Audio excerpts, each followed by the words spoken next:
मनन रसामृत को सब्सक्राइब करना और शेयर करना ना भूलें। शुक्रिया। बंधुओं, एक दिन भगवान कृष्ण और बलराम ग्वालपालों के साथ गैया चरने बहुत दूर निकल गए। सबको भूख सताने लगी। तब भगवान ने कहा कि ग्वालपालों, पास ही में कुछ ब्राह्मण अंगिरस नाम का यज्ञ कर रहे हैं। तुम वहाँ जाकर मेरा और बलराम जी का नाम लेकर कुछ भोजन मांग कर ले आओ। लेकिन जब ग्वालपाल वहाँ भोजन मांगने गए तो उन ब्राह्मणों ने ग्वालपालों की एक न सुनी। सुखदेव जी कहते हैं, इति ते भगवत्या इच्छाम शुवन्तो अपि न शुश्रुवः शुभाशा भूरि कर्माणो बालिशा वृत्तिमानिनः। परीक्षित जी, इस प्रकार भगवान ने अन्न मांगने की बात की है, ये सुनकर भी उन ब्राह्मणों ने उस पर कोई ध्यान नहीं दिया। वे चाहते थे स्वर्ग आदि तुच्छ फल और उनके लिए बड़े बड़े कर्मों में उलझे हुए थे। सच पूछो तो वे ब्राह्मण ज्ञान की दृष्टि से थे बालक ही, परंतु अपने को बड़ा ज्ञानवृत्त मानते थे। तम ब्रह्म परम साक्षात भगवंतम रुक्षजम मनुष्य निष्ठया दुष्प्रज्ञा मर्त्य आत्मनो न वेनिरे। वे ही इंद्रियातीत परम ब्रह्म भगवान श्री कृष्ण स्वयं ग्वालपालों के द्वार हाथ मांग रहे हैं, परंतु इन मूर्खों ने जो अपने को शरीर ही माने बैठे हैं, भगवान को भी एक साधारण मनुष्य ही माना और उनका सम्मान नहीं किया। परीक्षित, जब उन ब्राह्मणों ने हाँ या ना कुछ भी नहीं कहा तो ग्वालपालों की आशा टूट गई और वे लौट आए और वहाँ की सब बात उन्होंने भगवान बांके बिहारी और बलराम जी से कह दी। उनकी बात सुनकर सारे जगत के स्वामी भगवान हंसने लगे। उन्होंने ग्वालपालों को समझाया कि संसार में असफलता तो बार बार होती है, उससे निराश नहीं होना चाहिए। बार बार प्रयत्न करते रहने से सफलता मिल ही जाती है।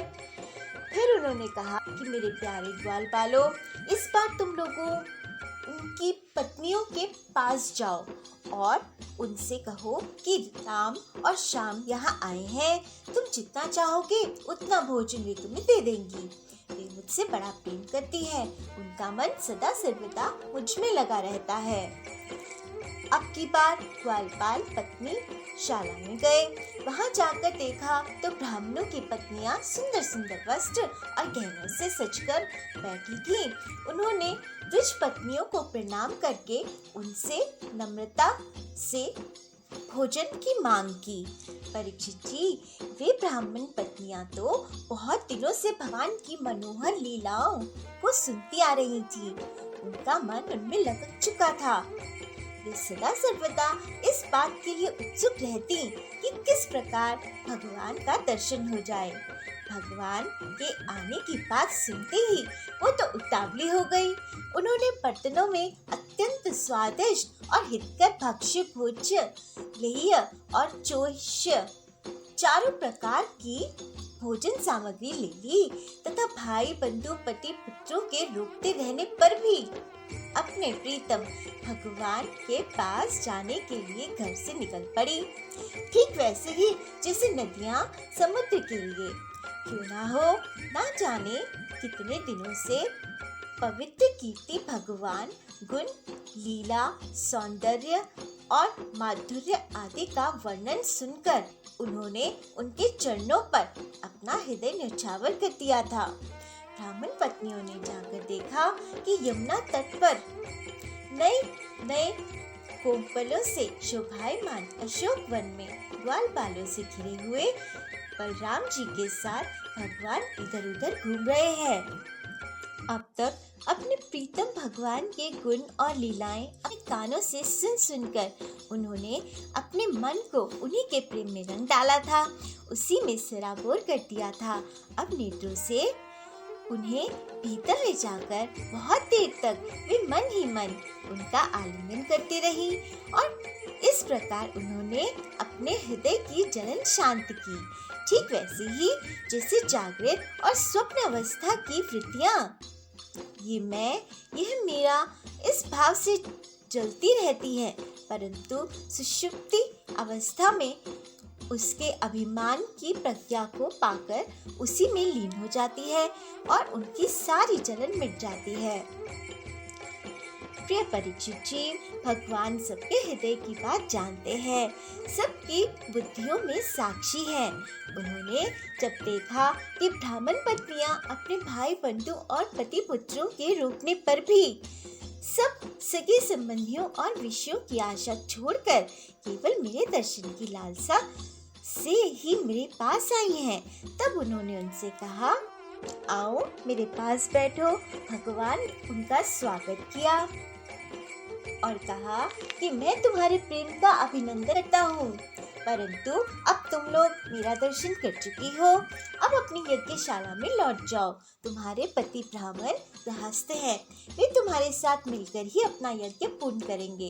तब ब्राह्मण पत्नियों ने कहा कि भगवान, हम अपने समस्त सगे संबंधियों की आज्ञा का उल्लंघन करके आपके चरणों में इसलिए आई हैं कि आपके चरणों से गिरी हुई तुलसी की माला अपने केशों में धारण करें। भगवान, अब हमारे पति पुत्र माता पिता भाई बंधु और स्वजन संबंधी हमें स्वीकार नहीं करेंगे, फिर दूसरे की तो बात ही क्या। अब हम आपके चरणों में आ पड़ी हैं, हमें और किसी का सहारा नहीं चाहिए। अब हमें दूसरों की शरण में ना जाना पड़े, ऐसी व्यवस्था कीजिए। तब भगवान ने कहा कि देवियों, तुम्हारे पति पुत्र माता पिता भाई बंधु कोई भी तुम्हारा तिरस्कार नहीं करेंगे, उनकी तो बात ही क्या, सारा संसार तुम्हारा सम्मान करेगा। इसका कारण है अब तुम मेरी हो गई हो, मुझसे युक्त हो गई हो। देखो ना, ये देवता मेरी बात का अनुमोदन कर रहे हैं। देवियों, इस संसार में मेरा अंग संग ही मनुष्य में मेरी प्रीति का अनुराग का कारण नहीं है, इसलिए तुम जाओ, अपना मन मुझ में लगा दो, तुम्हें बहुत शीघ्र मेरी प्राप्ति हो जाएगी। भगवान के कहने पर ब्राह्मण पत्नियां यज्ञशाला लौट गईं और ब्राह्मणों ने उन स्त्रियों में तनिक भी दोष दृष्टि नहीं की और उनके साथ मिलकर अपना पूरा यज्ञ संपन्न किया। जब ब्राह्मणों को यह मालूम हुआ कि भगवान तो स्वयं आए थे, लेकिन उन्होंने उनकी आज्ञा का उल्लंघन कर दिया, तो उन्हें बहुत भारी अपराध का ज्ञान हुआ। उन्हें समझ में आया कि भगवान तो मनुष्य की सी लीला करते हुए भी परमेश्वर ही हैं। जब उन्होंने देखा कि हमारी पत्नियों के हृदय में तो भगवान का अलौकिक प्रेम है और हम लोग उससे बिल्कुल रीते हैं, तब वे पछता कर अपनी निंदा करने लगे और कहने लगे कि वे ही भगवान किसी से भोजन की याचना करें और लोगों को मोहित करने के लिए, नहीं तो और क्या है। और हमने उनकी एक ना सुनी। ये सब होने पर भी हम धन्यातीत धन्य हैं, हमारे अहोभाग्य हैं, तभी तो हमें ऐसी पत्नियां प्राप्त हुई हैं। उनकी भक्ति से हमारी बुद्धि भी भगवान के अविचल प्रेम से युक्त हो गई है।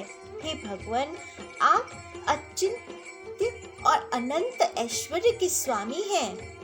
आपका ज्ञान अपार है। आपकी ही माया से हमारी बुद्धि मोहित हो रही है और हम कर्मों के पचड़ों में भटक रहे हैं। हम आपको नमस्कार करते हैं। वे आदि पुरुषोत्तम भगवान, हमारे इस अपराध को क्षमा करें, क्योंकि हमारी बुद्धि उनकी माया से मोहित हो रही है और हम उनके प्रभाव को ना जानने वाले अज्ञानी हैं। उन ब्राह्मणों ने भगवान का तिरस्कार किया, अतः उन्हें अपने अपराध की स्मृति से बड़ा पश्चाताप हुआ और उनके हृदय में भगवान के दर्शन की बड़ी इच्छा भी हुई, परंतु कंस के डर के मारे वे उनका दर्शन करने नहीं जा सके। तो इस प्रकार भगवान ने ब्राह्मणों की यज्ञ पत्नियों पर कृपा बरसाई। इसके बाद परीक्षित जी को शुकदेव जी गोवर्धन धारण लीला का श्रम कराते हैं। जिसे हम अगले वीडियो में सुनना आरंभ करेंगे। तब तक भगवान जी का नाम जाप करते रहिए। हरिओम नमो भगवते वासुदेवाय, हरिओम नमो भगवते वासुदेवाय, हरिओम नमो भगवते वासुदेवाय। जय बिहारी जी की।